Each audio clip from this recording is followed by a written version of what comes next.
Sono le 21:30 circa quando, in attesa della prima puntata del commissario Montalbano, il TG1 lancia una edizione straordinaria. Il Presidente del Consiglio Giuseppe Conte, da solo in una conferenza stampa quasi deserta, annuncia: abbiamo adottato una nuova decisione che si basa su un presupposto. I numeri ci dicono che stiamo avendo una crescita importante dei contagi, delle persone ricoverate in terapia intensiva e subintensiva e, ahimè, anche delle persone decedute. Le nostre abitudini vanno quindi vanno cambiate ora. Ho deciso di adottare subito misure ancora più stringenti, più forti. Il provvedimento è quello atteso e ormai ritenuto inevitabile. Sto per firmare, dice ancora il Presidente del Consiglio, un provvedimento che possiamo sintetizzare come: io resto a casa. Non ci sarà più una zona rossa nella penisola, l'Italia sarà da oggi zona protetta, le scuole e le università rimarranno chiuse fino al 3 aprile e tutte le regioni sono state informate del provvedimento. Comprendiamo il bisogno di socialità, ha dichiarato Conte, abbiamo visto tutti le immagini della movida nel paese, ma non ci possiamo più permettere questi episodi che sono soprattutto di contagio. I numeri ci dicono che stiamo avendo una crescita importante dei contagi, delle persone ricoverate in terapia intensiva e subintensiva e anche, ahimè, delle persone decedute. In particolare ai loro cari va tutta la vicinanza nostra del Governo e penso di poter interpretare di tutti gli italiani. Le nostre abitudini quindi vanno cambiate ora. Dobbiamo rinunciare tutti a qualcosa per il bene dell'Italia. E quando parlo dell'Italia parlo dei nostri cari, dei nostri genitori, dei nostri nonni.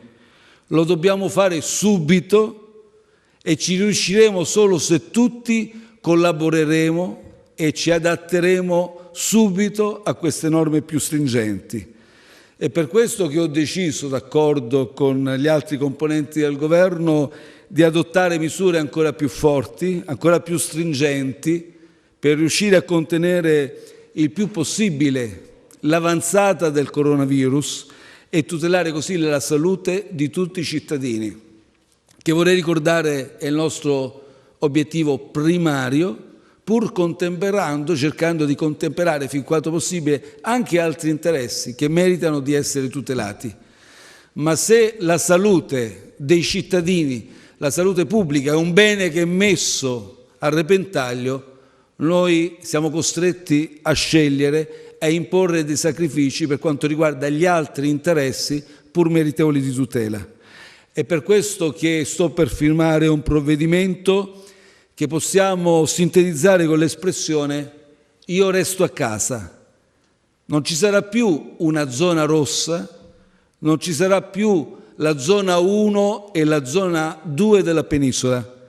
Ci sarà l'Italia, un'Italia zona protetta.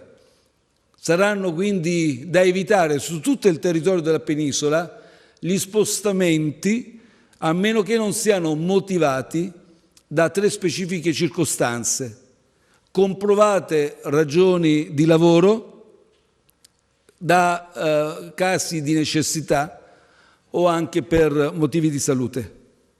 Aggiungiamo in questo provvedimento anche un divieto degli assembramenti all'aperto in locali aperti al pubblico. Abbiamo e comprendiamo la voglia di socialità anche dei giovani.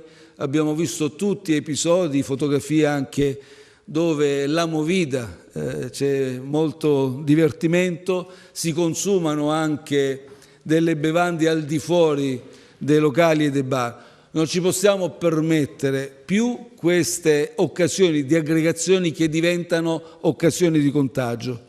Credetemi, non è facile. Sono pienamente consapevole della responsabilità e anche della gravità nell'adottare queste misure per tutta la penisola, ma sono costretto a intervenire in modo ancor più deciso per proteggere tutti noi e soprattutto le persone più fragili e più vulnerabili. Viviamo in un sistema in cui noi garantiamo la sanità e il diritto alle cure e alla salute a tutti è un fondamento, un pilastro e direi la caratteristica del nostro sistema di civiltà. Non possiamo quindi permetterci su questo di abbassare la guardia. Oggi è il momento della responsabilità, noi tutti abbiamo una grande responsabilità, voi con me, voi cittadini tutti con me.